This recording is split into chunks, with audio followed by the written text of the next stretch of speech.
Let's make no-knead dinner rolls. Add 1 cup of warm milk, 1/2 cup of warm water, and 1 tablespoon of yeast to a bowl and give it a mix. Let sit for about 5 to 10 minutes until foamy.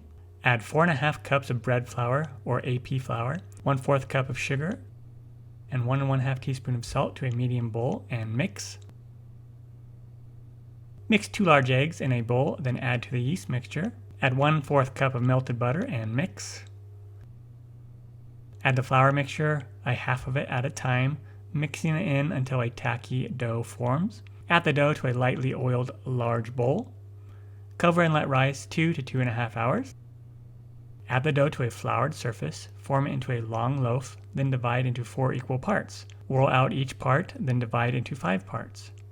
Fold the dough into itself, forming a ball, and place it in a 13 by 9 inch baking pan lined with parchment paper. Baste lightly with oil or butter or spray it on. Cover and let rise 45 minutes. Remove the cover and bake at 375 Fahrenheit for 15 to 20 minutes until golden brown. Brush the tops with butter if desired and serve. Enjoy! Find the full written recipe on my website in thekitchenwithmatt.com. The link is in my bio.